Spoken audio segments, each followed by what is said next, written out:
Аймактарда онеки радио Куреш Ленде Кырым хаберлери Демьян Асветлиева.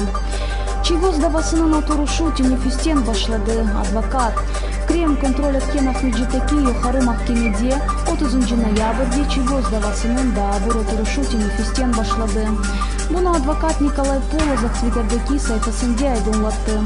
Полозов хайдетеки бүгүнкү топлашууда бирден-эки видеоконференциясынын кечирмеге планлаштырыла. Бүгүн бирден-эки видеоконференция олажак. Зарар көрген хадым Москвадан Чегоз СИЗОдан деп айтыла хаберде. Бакчысарай жыбырындагы Ажысуу чограгына курорт статусу берилежектир. Бакчысарай районунда жерлешкен Ажысуу Маден суу Кырымда илк оларак тедави шифаи ерлик курорт статусуну алажактыр. Буну Ахмеджитеки матбуат конференциясында 29 ноябрде Русия тайын эткен Кырым курорт ве туризм назиры Сергей Стельвицкий билдирилди деп хабери Терия Крым.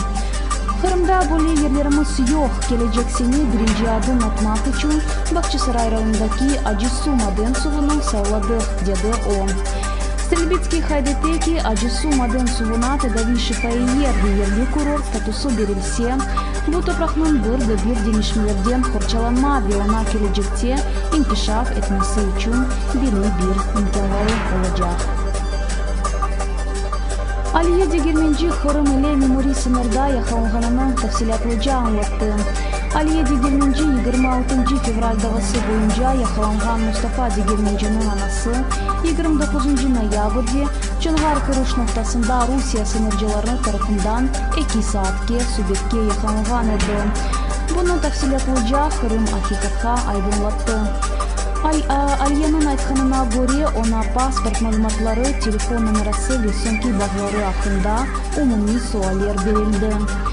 Киевде кызымны зиярет этип кайтайдым. Паспорт контролинде паспортну алып, субъектке кечечегимни айттылар. Махкеменин багуу алганыны тушундум. Бүгүн Мустафанын махкемеси бар. Умумий суалер берилди. Кайда, эмне максатынан бардым. Арби техниканы көрдүмү, жокму сорадылар. 2 саат 20 даха туттулар, деп тариф этти Алия Дегерменджи.